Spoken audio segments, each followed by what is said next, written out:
Hey going guys, and welcome to another episode of What Do You Do for a Crust. With us today we have William the Podiatrist. Thank you very much for being here first of all. Yeah, thanks for having us, Edward. Very, very excited. I like I said when we were discussing this before recording, that I really do think podiatrists are very much unsung heroes of allied health work. Just we're on our feet all day, particularly a lot of us, I'd love to get your opinion on fashion footwear as well, particularly like, Okay. Nikes and all those kind of things. Are they actually as good for your feet as what some people think, and where you sit on Crocs? And I'm already getting ahead of myself, but I've got so many questions because, again, I really think it's quite an interesting career, and I think most people just kind of go, oh, feet, ew, but it's so much more complex and so much more beneficial than just that. Yeah, definitely. So what we'll do is we'll get into our fast five, or our first five, like we do in good fashion. Income and salary range, what are we sort of looking at? In Australia, new graduate would probably get around the base wage is around 70, but most will be getting them in Adelaide 75. But I know that in the eastern states it's probably about 85, 90, and then if you're going rural or in very hard to fill positions, say like for some reason Canberra, a lot of them are getting six figures. Wow. Okay. So that's a new graduate, and then if you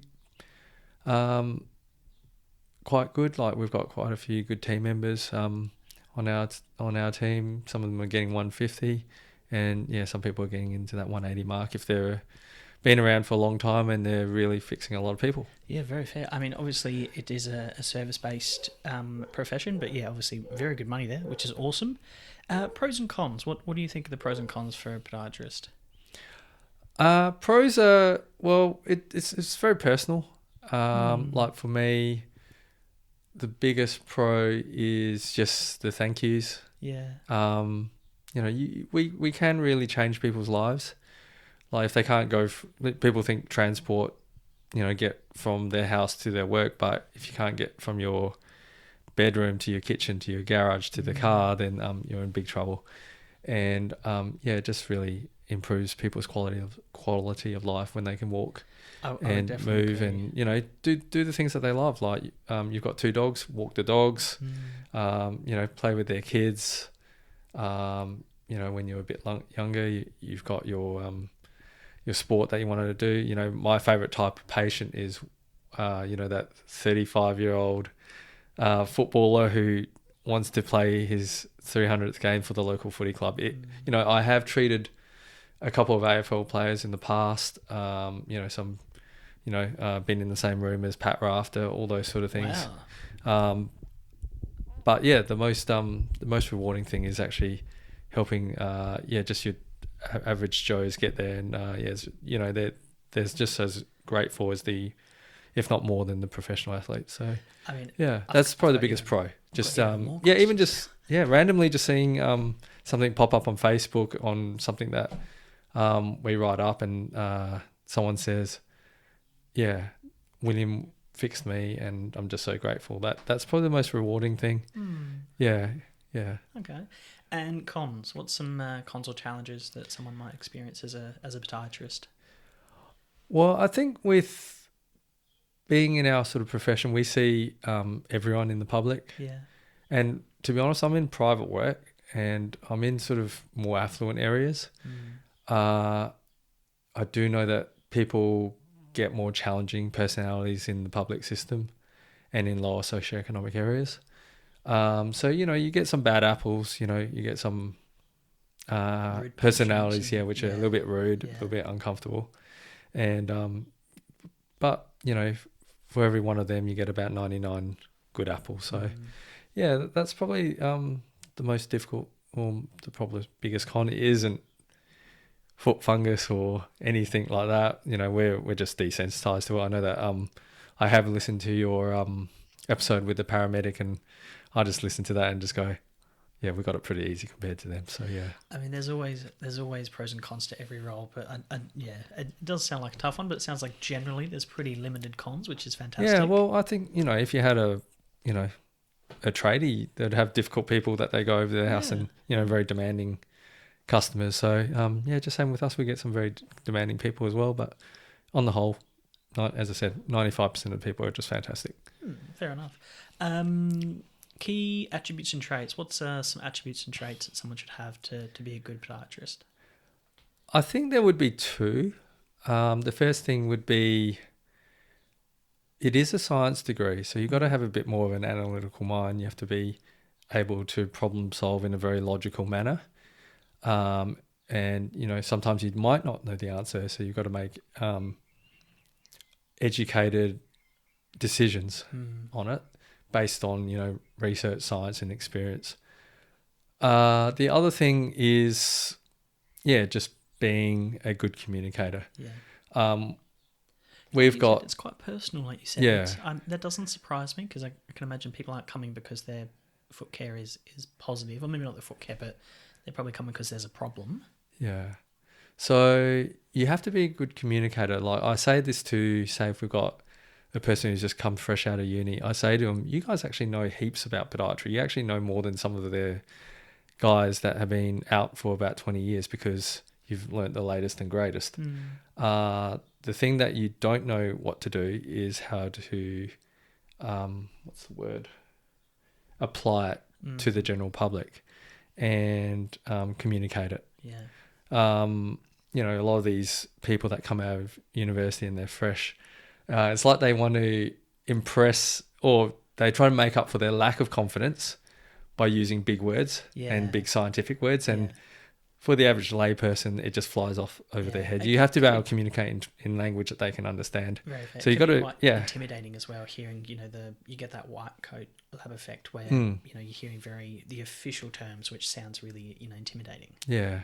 So we try to, we've got to be a communicator where you can talk in a language that a 12-year-old can understand, because we just have to be able to get the point across. At the end of the day, our job as a health professional is to educate the patient or the client and empower them to make the right decision about their health.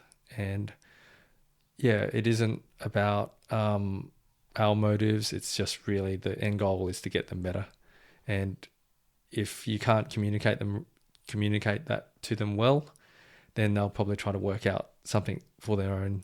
They'll go on YouTube or, go on Dr. Google or Facebook forums and all that. And, I go on there and there's quite a lot of misinformation there. Okay. Very fair. And I think so we talked about pathways a little bit before, which is university. So I'm assuming you have to have a university degree. Yes. Yes. You have to have a university degree, and generally, unless you're from New Zealand, you can't practice in Australia.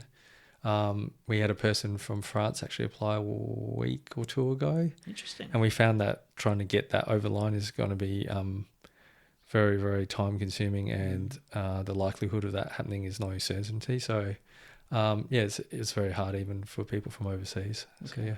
All right. Yeah. And we did sort of talk very briefly, sort of growth and opportunities. It sounds like, we've got sort of entry level or sort of recently exited university to then obviously senior podiatrists, and then potentially, is there like clinical leads or they're business owners? Yeah, so I think I'm not in the public system. I've never worked in the public system, but I think there are progressions in the actual public system. You might be the head of the department after 10, 15 years. In private practice, you can become like a senior podiatrist, and then you may become like the clinical lead. Or you might decide to branch off and you might want to do more the business aspect of things. So you could become like more an operations manager in a clinic. And then there's also ownership. And I think something that's sort of emerged in the last 3 to 4 years is people end up being owners, and sometimes they're good owners, sometimes they're not. But some of them are actually branching out into ownership business coaching as well, and how to run a allied health practice as well. Okay. I definitely want to get into that more later in this episode, because particularly for yourself, I know you are a business owner, and there's definitely, it sounds like you've got a very important and very highly skilled sort of rap sheet or resume, and we've got a bit of philanthropy there and a bit of charity work and whatnot, so hoping we can get into that afterwards if that's okay. Sure. So the core function of a podiatrist, what does a podiatrist specifically do? Obviously most people would just assume feet, but I'm under the impression it's also ankles and sort of lower limb. Yeah, so it is feet. it is ankles. If it is biomechanically, like due to the way that you walk, we can do knee conditions. We can do lower back. We can do hips. Wow. Okay. But like something like for example, a hamstring strain, technically we shouldn't, because it's not due to the way that we walk. It's literally due to someone just probably pushing off, sprinting too fast and pinging it. So yeah, that would be probably be deemed outside of our scope. Okay. But yeah, we see at our clinic, we see quite a lot of knees, in particular knee arthritis. So there's a few things that we can do to help that as well. Very fair. And so we're talking, and please correct me if I'm wrong in any of this, we're sort of talking not just ingrown toenails, bunions, corns, but we're talking also, gait assessments, we're talking probably orthotics, all those kind of things. Yeah, so say in the private sector, I would say a good majority, at least 3/4, would be just dermatological stuff, like, as you mentioned, the ingrown toenails, the corns, the callus. A lot of the oldies just can't get down to even cut their toenails. A lot of the oldies have just had a hip replacement, so they can't actually bend down. For a lot of podiatry practices, there's a fair bit of diabetic work as well. Okay. And that's another sort of branch of podiatry, which I've never been down, but that's what's called high risk, where, like, for example, a diabetic has a wound and it just gets nasty and it gets quite large. There may be quite a bad amount of infection in there, and worst case scenario is that they might lose a toe or even a foot. So that's more public hospital work, and that's the high risk part.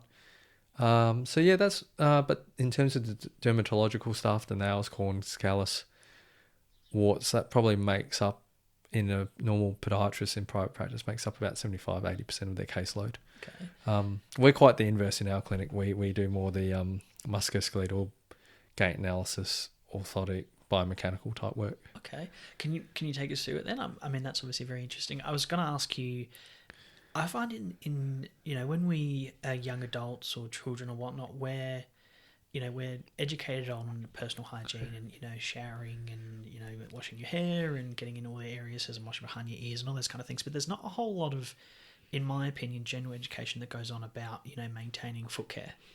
I remember being a young fellow and playing in footy boots and thongs and walking along the beach, and I remember hitting teens where my hormones are ranging and I had really stinky feet and all those kind of things. Can I ask your opinion on that in general? Because it just doesn't seem to be a real regular thing. There's one reason I think personally for that, we can hide our feet in shoes. So if it ain't seen, they can hide it, and then people just try to forget about it, or they try to ignore it. So just hope it gets better on its own. Yeah, or just magically gets fixed. Well, I think a lot of it comes down to also opinions from other people. So if it's cool by the owner of the feet, it's pretty cool. But then, say if they start dating a new girl and they've got a pretty manky toenail, they probably don't want to show the feet, so they just hide it. So okay. Yeah. So I think that's probably the main reason. It's not like your teeth. If your teeth are bad and they're yellow or rotting, you immediately want to see a dentist. You want to fix it. Yeah, because there's a lot of self-esteem and confidence with that. But yeah, with the feet, people hide them. So can I ask you as a generalised question? Do you find that individuals leave the problems till too long, and it's more reactive than proactive, like general foot care and whatnot? You mentioned, some older individuals can't even get down to clip their toenails, but even particularly, I'm probably stereotyping with young men, but do people sort of go, oh, my toe hurts, I'm just going to leave it, and then 6 weeks later they've got a really, really bad ingrown toenail and they're in immense pain, and then they finally do something about it? Yeah, you've made an extremely good observation there. The males, just like it has been told in all types of health, they tend to leave it, and sometimes it's their partners that get them to come in. So we do find that female members of the public are more proactive, and more preventative. They get it early. Men as a stereotype, it would be correct to say that they probably wait a bit longer before they address it. And then the damage is done more, or it may have gotten worse by then. Yeah. Okay. You mentioned before, the particular area of your interest in, or the area of your work is musculoskeletal. Yep. Can you unpack that further for me? Because I have no idea about this sort of area, but it sounds fascinating. Yeah. So basically, it's just soft tissue, bone, joints. Yeah. So it ranges from arthritis to tendon issues, muscle tears. Yeah, that sort of thing. So off the top of my head, I could probably name the 10 most common injuries that we see in the foot and ankle. Can I ask you too? Is that okay? Yeah, well, in my clinic, the most common one would be the one that people call plantar fasciitis. So that's very common in the Australian public. Sort of 7 to 13% of the Australian population have it. Decent. Okay, that's a lot more than I would have thought. Yeah. Can I ask specifically what it is? Yeah, essentially it's a degeneration of the plantar fascia isn't really a ligament or a tendon, but it's very similar to it, and it's sort of that ligament underneath the foot that starts from the heel bone and goes to the ball of the foot. Okay. So when you put body weight and gravity on it, it stretches. It can be irritated by impact force as well. So that's the number one condition that we see in our clinic. The number two condition would be Achilles injuries. That's a slightly younger population. The plantar fascia condition is usually 40 to 65-year-olds. Okay. 2/3 are women, 1/3 are male. They're slightly, or when I say slightly, about 10 to 20 kilos heavier than what they would like to be. Okay. Your Achilles patients are generally a bit more younger. A lot of them are quite active, but I'd still say that a large number of them are your 50-year-old lady who works at the cafe. And the Achilles, whether it be actually in the tendon or actually on the back of the heel bone, they get quite a lot of trouble with that, with pain first thing in the morning, that stiffness. So that'd be our number two injury. Number three is children's heel pain. Okay. So very active kids, they get it, and it's more sore after half time, and then really sore after the game. Generally worse in soccer and footy boys. Okay. And then track and field athletes, and a couple of basketball kids as well. Okay. So so that'd be the top three. Then things like runner's knee, runners who have knee pain, the knee arthritis is an extremely common one. Bunions, which is the big lump on the big toe, and sometimes the big toe starts to deviate towards the second and third toes. That would be about a fifth most common injury, and then we get ankle tendon issues on the inside, outside ankle. So that would be the majority of the musculoskeletal injuries. Interesting. I mean, it sounds like there's a fairly wide variety there. Particularly, you're talking the heel, but then also the potentially the ankle, the Achilles at the back, and then you've got the toes. It's not just one area of the foot that's common. You mentioned before that it might be. What's the common, factors that are contributing to these causes? Is it purely individuals being overweight and extra pressure, or it sounds like a lot of stop-start, sharp turns, a lot of pressure on joints. You mentioned sprinters, that kind of thing. Yeah, I think people have a preconceived idea that foot injuries really just happen to very active athletes. And the higher the level, the more injuries you get. And yes, we do get that. But I would say the majority of most of our ankle issues, the plantar fascia issues, as I said, Achilles, probably half of them are still, your 50-year-old person who might be a nurse or a teacher. On the feet all day. Yeah, they are just on their feet. And average Australian does 5 to 10,000 steps a day. And, for example, a nurse does 13,600 steps and a teacher does 12,800 on average. I love in that Australia. you know those stats. Yeah, it's so such a podiatrist move. That's cool. yeah, That's so cool. when a person that works in an office does 5,000 steps, they're probably less prone. Actually the hardest patients for us we find that to fix are the ones that are carrying that extra bit of weight, and maybe like they're an owner of a cafe or a retail shop, and they're like the bottleneck of the business, so they've got to do everything. And they show us their pedometer or their fitness watch, iPhone, iWatch, Yeah, smartwatch. and It it shows like 20,000, 25,000 steps a day. Jeez. And they're carrying this extra weight, and over time it just adds up. Every time you take a step, there's 3 times your own body weight. And Just extra little pressure. And yeah. So if you do the maths, and I'm not turning this into a maths podcast, but, say if someone's weighing 10 kilos more than they should be, and then it's 3 times your own body weight, that's nearly 100 kilograms of force.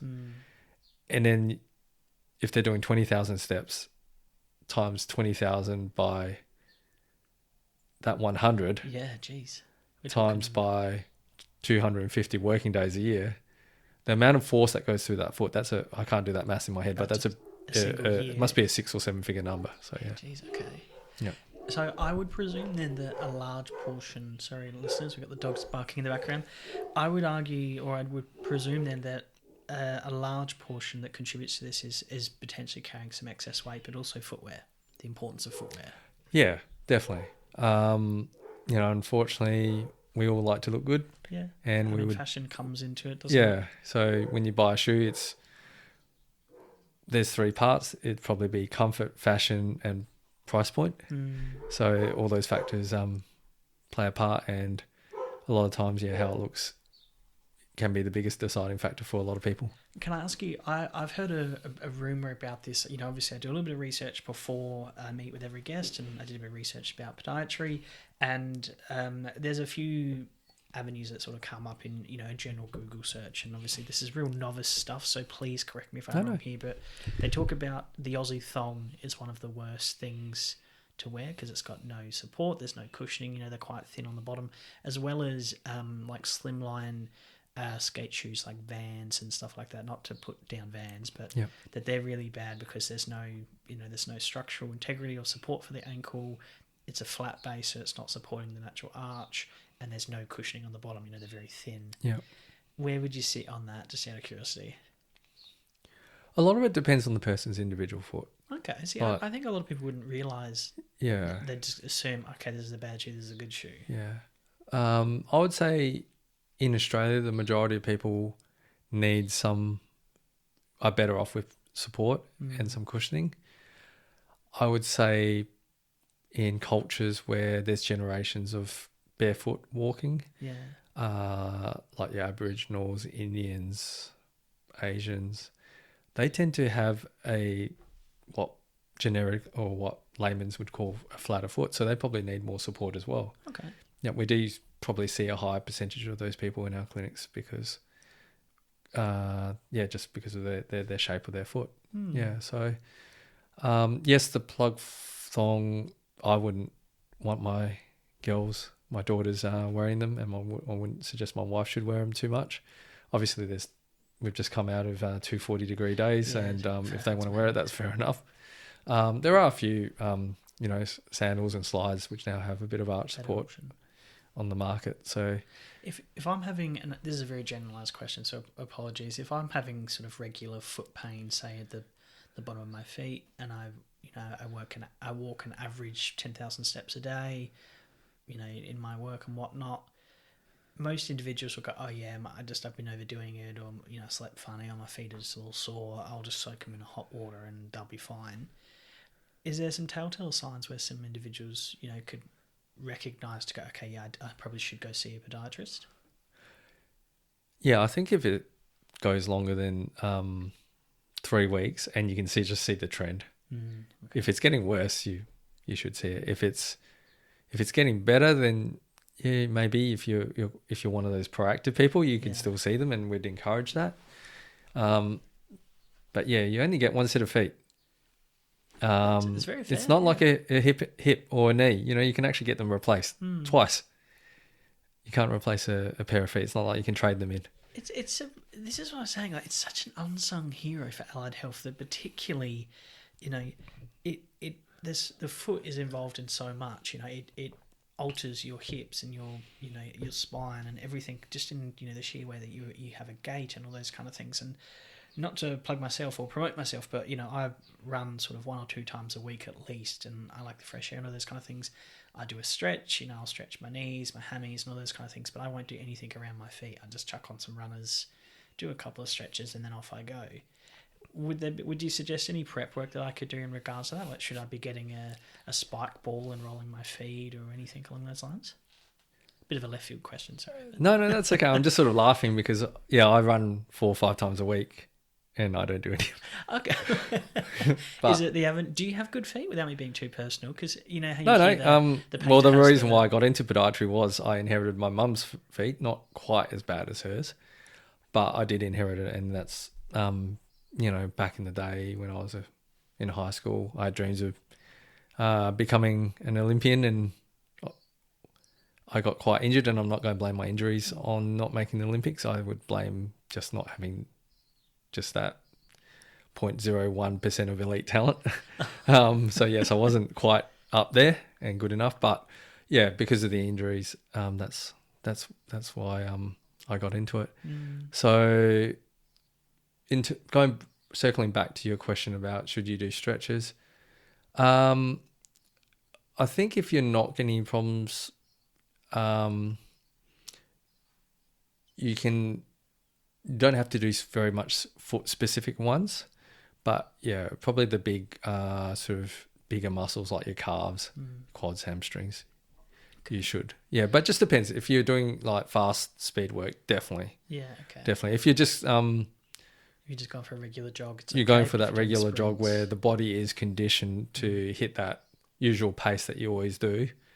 Yeah, you're pretty good. Like the only time I actually start getting issues with my lower limb is if I decide to crank up the speed by 20%, and maybe a bit of sprint work done in it. If I decide to run a few hills, or if I decide to run an extra 2 to 5Ks on top of what I usually do.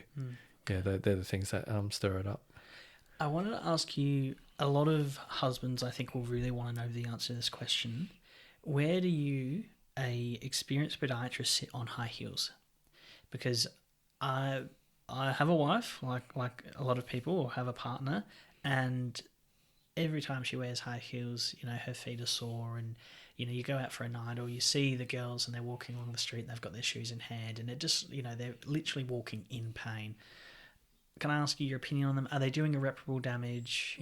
Yeah, they look good, but are you like, yeah, I love the high heels because it's giving me more business? I'm just being cheeky there, but like, don't get me wrong, they do look good. I get they accentuate the calf, and they make their legs look longer. No worries at all. But it looks like it's physically causing them pain, which is just bizarre to me. Yeah, and when you look, being a podiatrist, and also the physios and chiropractors probably would see this as well in all the studies.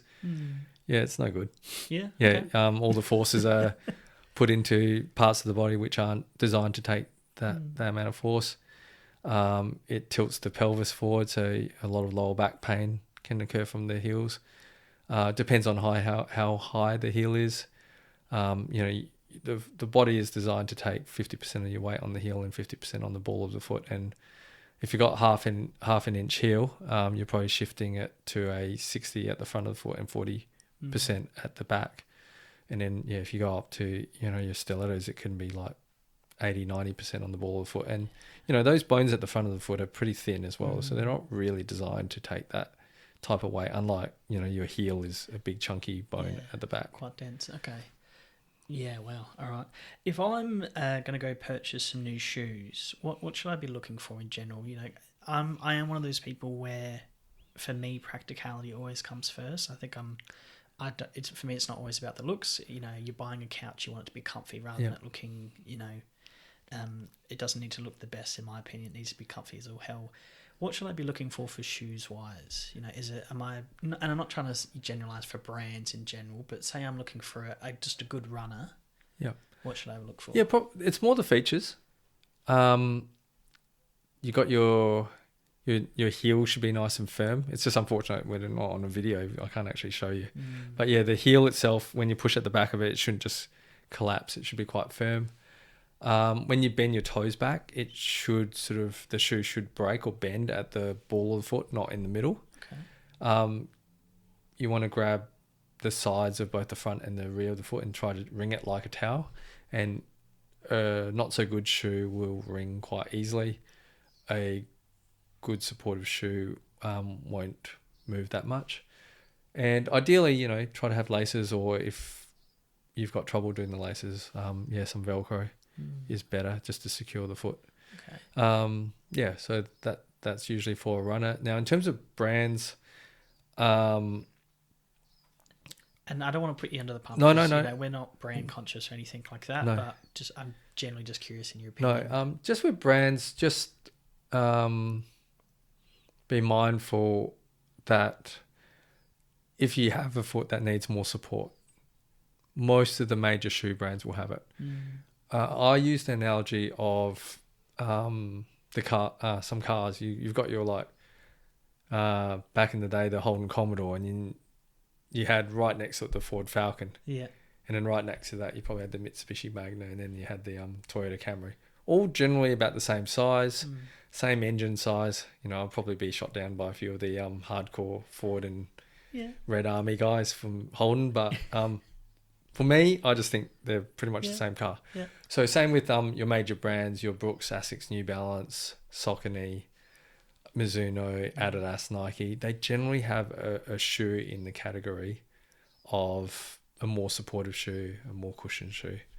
So you just have to find out which is your foot type, which type of shoe works better for you, a more supportive one or a more cushioned one. And then the brands are fairly equal because they'll make a model which suits that foot type. There'll be little small things, like for example, your Adidas and Nike tend to have narrow at the front of the foot, whilst your Brooks, New Balance and Asics tend to be wider.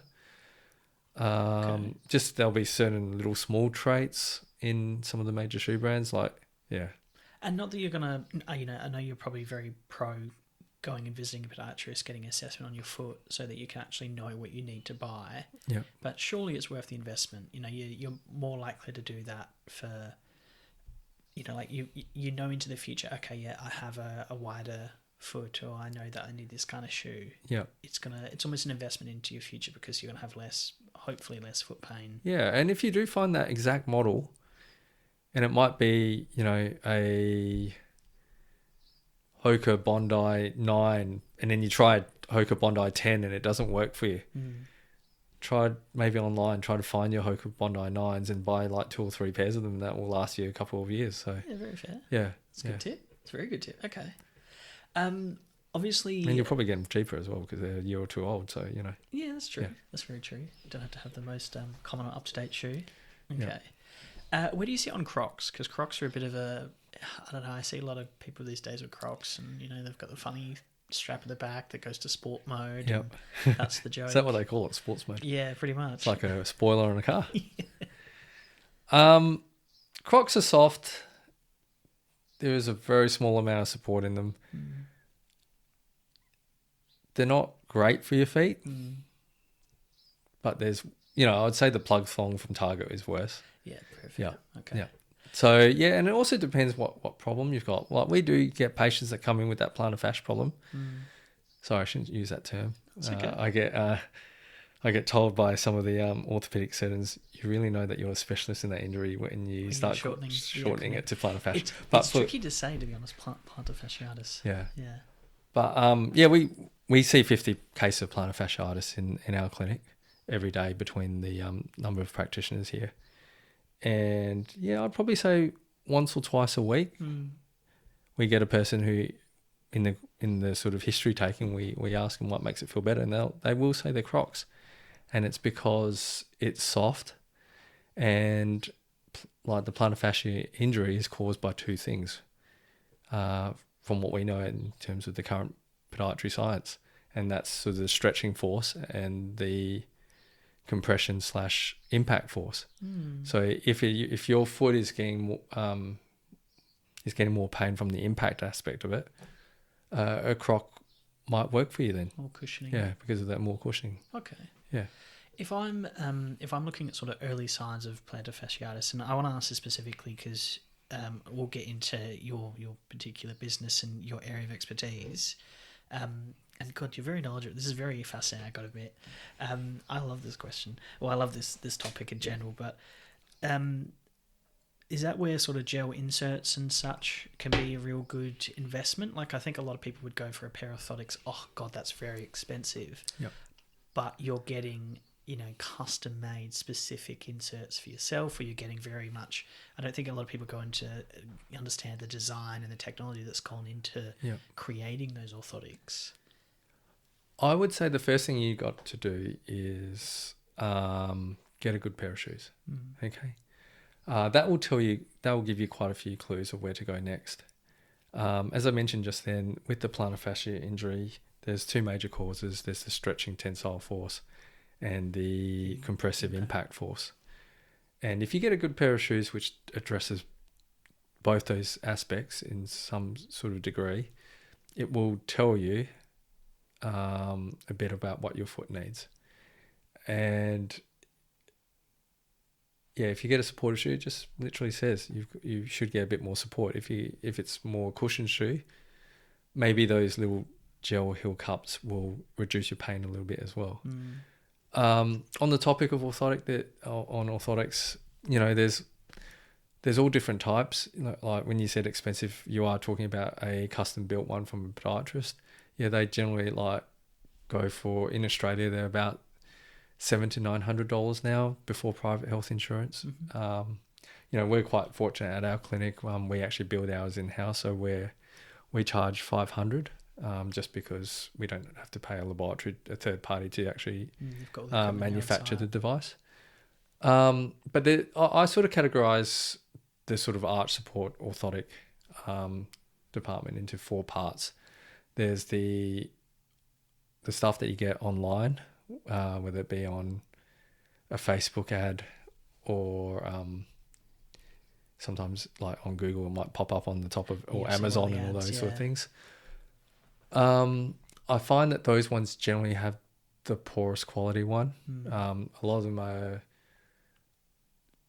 drop shippers who are probably just pimply kids in warehouses who've in their mum's basement who've found something and just gone, okay, yeah, I know how to do an online store. I know how to build one, and I'm just going to give this a go. And you can build some of those online stores in 6 hours. So they find a product, and I have seen them, they can buy them for like 30 cents. And then, they build the store and then charge $20-$30 for them. So in terms of the low success rate, it would be definitely those.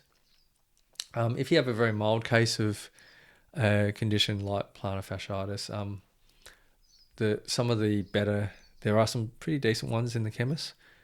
There's some pretty poor ones as well, but you'd have a higher success rate with that. The third category would be like I mentioned the podiatry laboratories just then. There are some orthotics which are pre-made, made for podiatrists and made for physios and made for chiropractors. They would be the next step up from the chemist pair. But you've obviously got to see a health practitioner for one of them. Get assessed. And then, there's the custom-made ones, which are being built now. I mean, we've got a bit of a saying, not that this is a regular saying, but we say this a bit on the podcast, you pay peanuts, you get monkeys. And I think this applies in this situation. You get what you pay for. You want quality, you want something that's going to last, you want something that's going to, improve the best situation or the best possible outcome. You have to pay the money, Yep. And I think that's fair. If a patient came to me, it just depends where they're at. It might be just a 2-week injury. Actually, I had one person come in, yesterday, Friday? Yeah, Friday. And he's been coming in for years. And he had it for 2 days. Okay. And we just gave him an out-of-the-packet pair. And came back 3 days later and said, it's all gone. Nice. So, it can be, it doesn't have to be. You don't always have to extend out to the custom-made pair. At least find out. Yeah. Okay. Yeah. Very fair. I really wanted to ask you as well, and whether we plug or not is your call. I don't want to put you on the spot, so I do apologise if I am a bit, but you're also a business owner. You're also a philanthropist, and sounds like there's some charity work there as well. And you run a clinic. Can I ask about the clinic? Yep, we've got 2 clinics in Adelaide. It is under the banner of the Adelaide Heel Pain Clinic and SA Running Injury Clinic. Can they find that? What's the? Can I ask? Is there a website that they can find? Yeah, just as it sounds. No, it's AdelaideHeelPain.com.au. That's for the heel pain clinic, and then there's the SA Running Injury Clinic.com.au. I think I'm pretty sure that's the. If it's comfortable with yourself, I can absolutely add that in the description of the bio for this episode. Yeah, You're sure. cool. If people are in trouble, just reach out. Nice. Yeah. I did a bit of Googling, and I obviously looked at it before. It looks really, really professional. It looks really, really handy. My glass is a bit dirty, sorry. But yeah, very much, I think really, really important. And it's definitely an area that I don't think a lot of people know about. What got you into, obviously being a business owner in philanthropy and wanting to have the clinic? Well, it was quite funny. When I worked my first 2 years in Melbourne at a pretty high-end sports medicine clinic, and that's, I'd mentioned Pat Rafter before, and we saw a few of the pretty really cool AFL boys there. That's where I wanted to go when I was at uni. I remember having a conversation after the first lecture, and I told you just then, or earlier in this podcast, that 80% of podiatrists do mainly skin work. And I remember seeing it on the first lecture, and they said, this is what you're going to do most of your time. And I remember saying to the person who was the lecturer, and she at the time was the president of the Podiatry Association and vice president of the uni, and I said, that's not going to be me. I'm just going to treat all the pro athletes, make shoes for Nike, and see only sports people. And she just cackled. Yeah. Well, I would argue you have done that. Well, to a certain degree. I as I said, I enjoyed treating Joe Bloggs, who's trying to play his 300th game for the local amateur footy team. But I've done the AFL guys, and it is nice.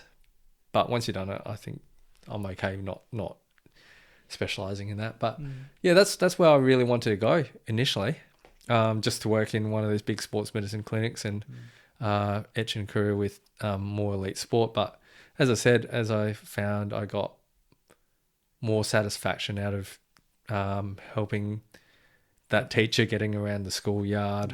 Or the nurses doing the 13,000 steps. Yeah, the nurses who, you say there's a bit of admiration for people in allied health. Yeah, nurses are just the backbone of the health profession. Yeah, very true. Just helping those people, and just helping parents being able to play with their kids, and also their parents of dogs that need walks. So you get a lot of satisfaction out of that. So that's, I do sort of remember at the end of my time in Melbourne, I worked for just a little small family practice, and myself and the husband of the owner became really good mates, and the husband was sort of like the general manager of the place.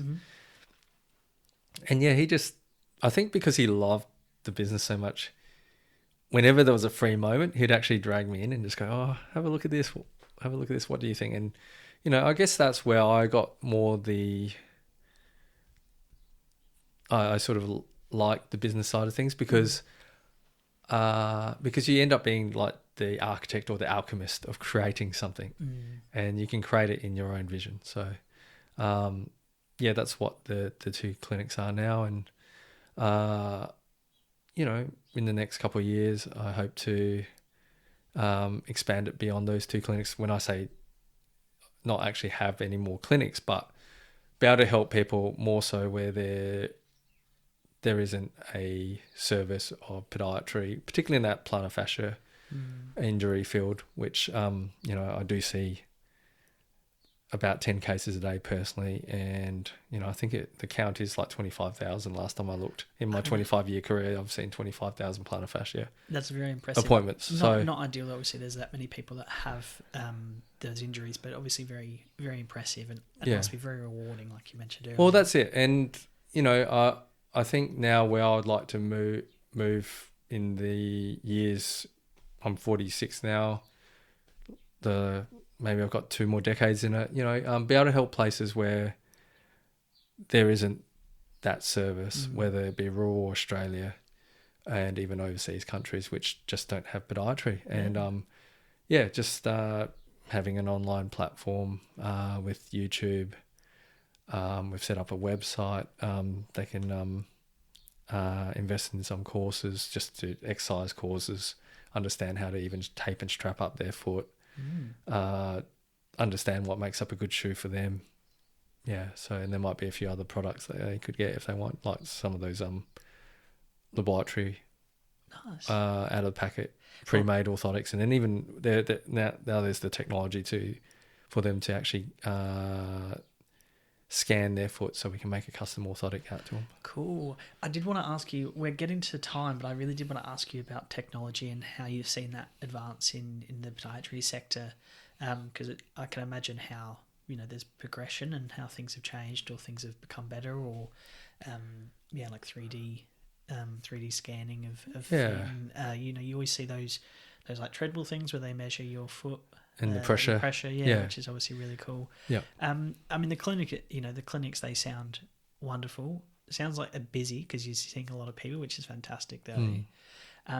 We'll have to get you back when you're doing when the platform and the potential education sessions that are up, so that people can learn more about it, because it sounds very interesting. Yeah, well, those things, and you did say we could probably have another episode on this, but we're trying to help those rural Australians which literally struggle to get a podiatrist out once a month, and also the overseas things. The goal of that is to feed 100 mouths, provide 100 meals to people. So for every sort of course that's purchased or every insert that's purchased, there would be a pretty nice donation to the Orthotics for Good charity. So I'd really like that. I don't know. I'm at the point now where, I've been doing it for quite a while. I'm very comfortable with my lifestyle. I don't want anything more. Yeah. Like, for example, with our clinic, we've invested, I think over the last 10 years, no, probably less than that, 7 years, over $1 million just in terms of technology with the treadmills. There's things like shockwave machines, cold laser machines. Even, as I said, our orthotic manufacturing machine was a $200,000 investment. Wow. And just to be able to make the orthotics more affordable, and we also have more control in the manufacture of it all. And I could have put it in my back pocket, but as I said, I'm comfortable, and again, you just get more satisfaction out of, I guess, what you can achieve. And in many ways, I sort of think of myself of the person that I want to impress is probably 85-year-old William down the track, and where I can reflect back and just go, I'm happy with what I've done, because no one remembers a person who, I don't know, has a big house or something. They remember the impact in people's lives. So I can tell you're very much not just a people person, but you have that avenue of wanting to help. Just in literally watching your facial expressions when you're explaining this, you seem very happy and you're very passionate about wanting to help individuals, and to build awareness and have that charitable avenue as well, which is is obviously tremendous. So thank you very much on behalf of the general population and SA in general. Can we do one more plug about the clinics? Just where can individuals go if they want to know? If they've got a bit of trouble for the heel, whether it be plantar fascia, Achilles, or their kids got heel pain. It's just the Adelaide Heel Pain Clinic, and the website's adelaideheelpain.com.au. Nice. And if they're a more active person, they've got knee issues, even knee arthritis issues, but also just running injuries. They say Running Injury Clinic, which is pretty much the same URL, runninginjuryclinic.com.au. Nice. All right. Yeah. And we'll have to get you back when things are up and running with the social platforms and the education sessions and such, and how that looks. I'm really keen to see how it goes, and it sounds really cool. Yeah, hopefully we can help a lot of people there. I mean, we love business owners and people with side interests and, going above and beyond on this podcast, because I agree with you. You can't take it with you. You get to a point where you go, I'm happy in my career. What's next? It's obviously really lovely to hear that. And it's nice for people to actually hear the person behind. Like, it's a huge leap, and it's a lot of extra pressure and stress to start a business and to start these side interests and to work on the charitable donations and the education sessions and all those kind of things. most people just go to work, come home, do the, not that they do the bare minimum, but, tend to be a bit more, maybe not selfish, but tend to go, yeah, I'll put it in my back pocket. The example you gave of you investing in more technology to make it cheaper for your clients, which is obviously a really lovely thing as well. Most people would go, okay, how can I make more money off this? How can I, so it's really lovely. And I think more people need to know that. And most people I come across sometimes I do sort of drop that in as well. Just, and I don't want to sound condescending or I don't know how to describe it, but whether or not, I just feel, for example, in Australia, we've got it pretty good. Yeah. We're in the top 1% of the world in terms of our standard of living. And, everyone always maybe thinks that they need more or want more. And sometimes, you got to take a step back and just go, oh, I'm actually all right. Yeah. Yeah, I'm all right and I'm doing all right. And, giving something isn't going to break you. Very, very fair. Yeah. Thank you very much for your time. This has been incredibly interesting and I think really valuable for potentially some of the young podiatrists that or individuals that are interested in becoming a podiatrist and areas of interest. I'd love to get you back to even just ask you more about tech and what you're finding changes in the industry and all those kind of things and what the future might look like. But I don't want to take up too much of your time, but thank you very much. No, it's been a lot of fun, Edward. Yeah. Thank you. All right, thank you.